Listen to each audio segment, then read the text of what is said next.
और आपको कई बार पता भी नहीं होता कि किस रीज़न से रिजेक्शन हो गया। सब लोग सोच में पड़ गए, इंटरव्यू तो हुआ नहीं, फिर 15 लोग सेलेक्ट कैसे हो गए। बनते कबूतर पता है क्या करता है? कबूतर के सामने जब बिल्ली आती है ना, तो कबूतर अपनी आंखें बंद कर लेता है और उसको लगता है कि मेरे सामने को तो कहाँ गलती होती है जिसकी वजह से आपका रेज्यूमे सेलेक्ट नहीं होता है। Hello everyone, welcome back to my channel.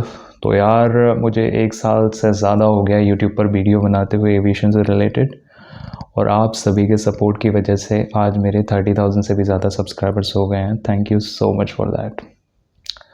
Well, इस वीडियो में हम उन मिस्टेक्स को कवर करेंगे जिसकी वजह से या तो आपका रेज्यूमे सेलेक्ट नहीं हो रहा है, या फिर आप बार बार अप्लाई कर रहे हैं फिर भी इंटरव्यू में जा रहे हैं, फाइनल राउंड तक जा रहे हैं, फिर भी आपका सिलेक्शन नहीं हो रहा है। तो क्या क्या गलतियां हो रही हैं आपसे जो आपको पता नहीं है और जो आपका रीज़न बन रही है सेलेक्ट ना होने का। ठीक है, तो इस वीडियो को ध्यान से देखना लास्ट तक। मैं काफ़ी सारी चीज़ें पॉइंट आउट करूँगा। कई बार क्या होता है, आपका इंटरव्यू बहुत अच्छा जाता है, कमेंट्स में बोलते हैं लोग ये तो अनफेयर है, मेरा इंटरव्यू बहुत अच्छा गया था फिर भी मेरा सिलेक्शन क्यों नहीं हुआ। यार देखो, वो जो इंटरव्यूअर बैठा हुआ है वहाँ पे, वो आपका दुश्मन नहीं है, राइट? वो आपको सिलेक्ट करने आया है। कोई ना कोई तो ऐसा रीज़न होता होगा जिसकी वजह से सिलेक्शन नहीं हुआ, राइट? और आपको कई बार पता भी नहीं होता कि किस रीज़न से रिजेक्शन हो गया, और आपसे जो कम जानने वाले हैं, जो एवरेज स्टूडेंट्स हैं, उनका सिलेक्शन हो जाता है। तो चलो शुरुआत करते हैं एक स्टोरी से। उस टाइम मैं अपनी इंजीनियरिंग कर रहा था, फाइनल ईयर में था मैं, 2015 की बात है। तो उस टाइम एक कंपनी आई थी मेरे पास वाले कॉलेज में, और वॉक इन इंटरव्यू था। तो मैंने सोचा यार इंटरव्यू दे के देखते हैं। चला गया मैं। तो हम काफ़ी सारे लोग थे, तो हमको एक एक क्लास में डिवाइड कर दिया। मेरी क्लास में 54 कैंडिडेट्स थे। तो HR आए और सबका नाम नोट किया और एक लिस्ट बनाई और सबको एक चेस्ट नंबर प्रोवाइड कर दिया गया। हम लोग बैठ गए सीक्वेंस से। मेरा चेस्ट नंबर था 17। अब 3 लोग आए वहाँ पे आधे घंटे के बाद, और उनमें से एक खड़ा हुआ और उन्होंने बोला कि आपको कुछ नहीं करना है, सिर्फ खड़े होके अपना नाम बोलना है, दैट्स इट। ठीक है, जैसे ही आपका चेस्ट नंबर बोला जाएगा। सब जैसे जैसे चेस्ट नंबर बोलते गए, सब अपना नाम बोलते गए। मेरा नंबर 17 पे था। जैसे ही 17 बोला, मैंने अपना नाम बोला, दुर्गेश रघुवंशी, राइट? तो मतलब हमने सोचा कि नाम नोट डाउन कर रहे होंगे, आगे इंटरव्यू स्टार्ट होगा। तो उनमें से एक HR ने बोला कि आप आधे घंटे वेट करिए, हम आपके पास दोबारा आएंगे। आधे घंटे हमने वेट किया, उसके बाद वो दोबारा आए और उन्होंने बोला आप लोगों में से 15 लोग सेलेक्ट हो गए हैं नेक्स्ट राउंड के लिए। तो जिसका नाम बोलेंगे वो यहाँ पे रुकेंगे, बाकी सारे जा सकते हैं। सब लोग सोच में पड़ गए, इंटरव्यू तो हुआ नहीं, फिर 15 लोग सेलेक्ट कैसे हो गए। मेरा नाम सिलेक्शन में था, बट मैं भी सोच में पड़ गया कि how come that they selected. I couldn't understand for a moment. तो सब लोग ऐसे ही बोलने लगे, यार ये तो मतलब शक्ल देख के सिलेक्ट कर रहे हैं। कोई बोल रहा ये तो पहले से सिलेक्ट कर रखे हैं लोगों ने, हमको ऐसे बुला लिया फालतू में बिना मतलब के।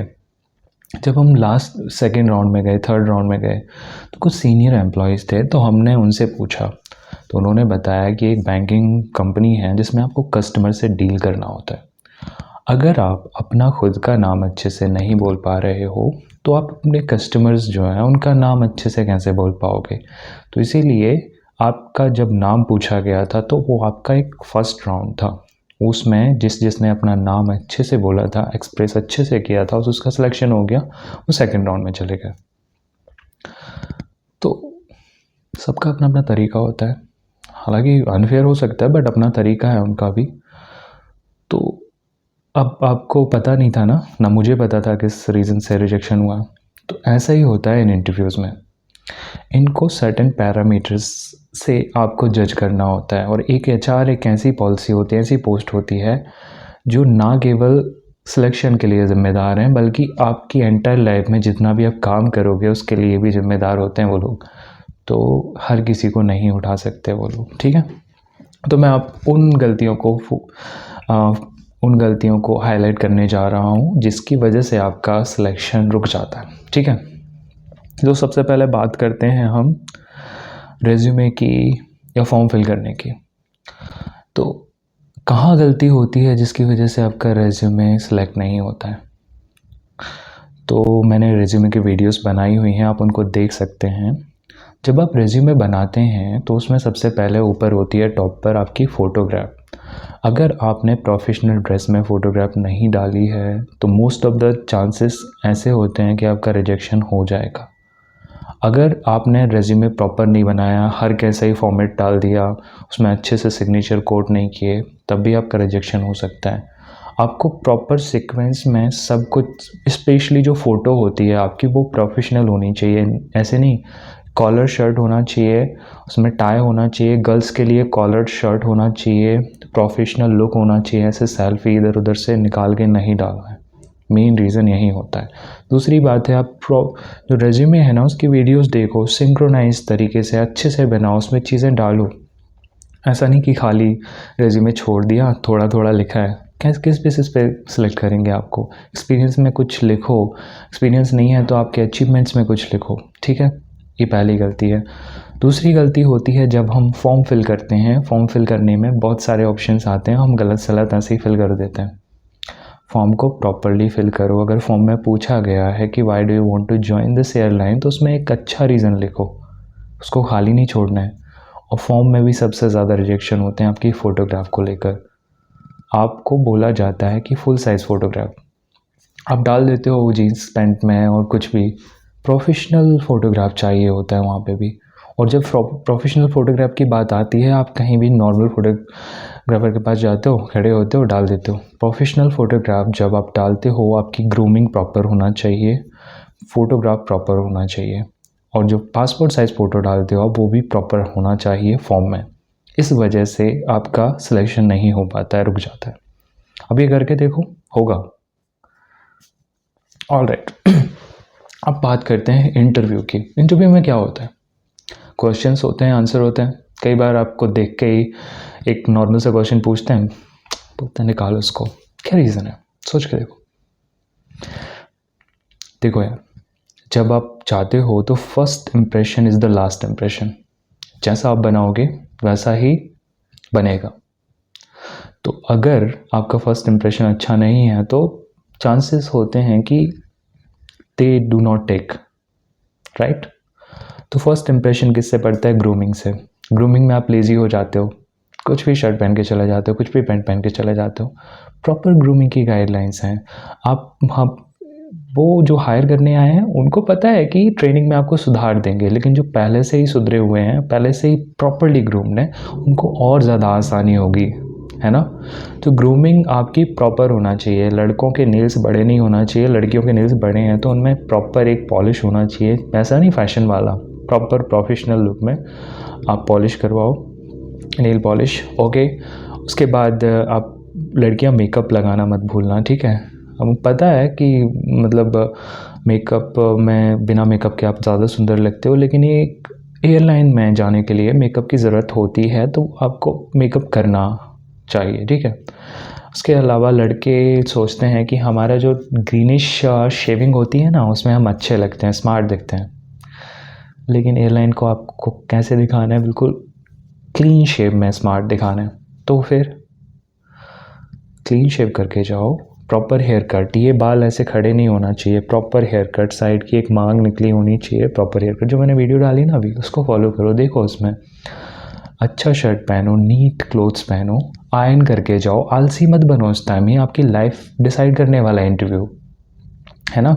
तो आपका जो फर्स्ट इंप्रेशन होता है, स्माइल रखो उस पर। ऐसा नहीं कि डल होके चले गए, बहुत देर से बैठे थे हम, अब हम जा रहे हैं इंटरव्यू देने, होगा नहीं होगा पता नहीं यार, कर जाना है अब तो वापस। प्रॉपरली पेशेंस रखो, कुछ खाने के लिए लेके जाओ। बहुत टाइम हो जाता है, हम डल दिखने लगते हैं। प्रॉपर मतलब रेस्ट करो आराम से, एक दिन पहले टेंशन मत लो, उसके बाद जाओ। अच्छा दिखना चाहिए आपको, ऐसा नहीं कि बस कहीं से भी चले गए उठ के और ये वाली बटन क्लोज़ करना है। हमको फैशन शो में नहीं जाना है, हमको इंटरव्यू देने जाना है। तो उस तरीके से तैयार होके जाओ। आप हर टाइम ऑब्जर्व हो रहे होते हो, आप नज़रों में आ रहे होते हो, जो एचआर है ना सामने बैठा हुआ है सबको देख रहा होता है। अगर आप नज़रों में आ गए और आपका टर्न आएगा, आपका फर्स्ट इंप्रेशन अच्छा होगा तो वो आपको ज़्यादा एंटरटेन करेगा, आपको नेक्स्ट राउंड में भेज सकता है। ठीक है, तो ग्रूमिंग बहुत ज़्यादा मैटर करती है। प्रॉपरली ग्रूम्ड होके जाओ, शूज़ आपके पॉलिश होने चाहिए, ऐसा नहीं कि कोई से भी शूज़ पहन के आ गए। ग्रूमिंग मतलब ग्रूमिंग, अच्छा परफ्यूम लगाओ, एक दिन के लिए तो बात है यार, नहा के जाओ। तो ये हो गया।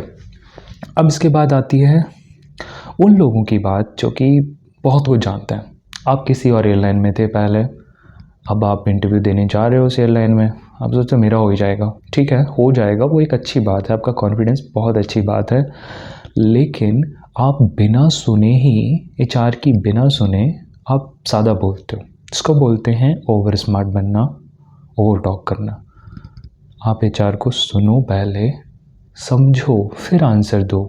ज़रूरी नहीं है कि आपको फटाफट सब कुछ बोलना है, सुन के समझ के आंसर दो। तो अगर आप ओवर स्मार्ट बन रहे हो, ओवर टॉक कर रहे हो, आपका आंसर कितना भी अच्छा हो, कितने भी अच्छे हो आप, कितनी भी अच्छी परफॉर्मेंस हो, कितनी भी अच्छी इंग्लिश आती हो, फिर भी आपका सिलेक्शन नहीं होगा। सुन के अच्छे से आंसर दो, सेटिस्फैक्टरी आंसर दो। कई बार आंसर कुछ क्वेश्चन कुछ और होता है, आप बिना सुने उसका आंसर देने लगते हो, इससे आप डगमगा जाते हो। ऐसी गलती नहीं करना है। Take a pause, take a deep breath, then answer. Okay.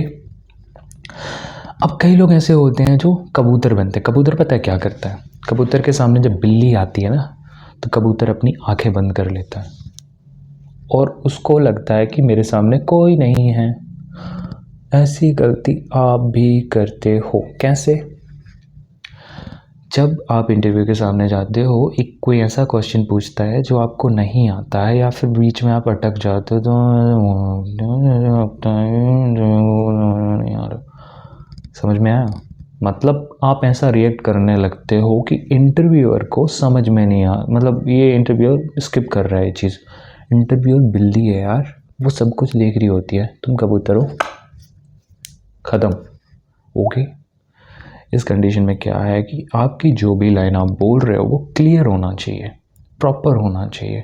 उसमें कुछ ऐसा, कई बार आपकी वॉइस स्लो हो जाती है जब आपको आंसर नहीं आता, ऐसा बोलने लगते हो, ऐसा आपको लगता है कि यार इंटरव्यूअर है, चलो निकालो, इंटरव्यूअर है चलो।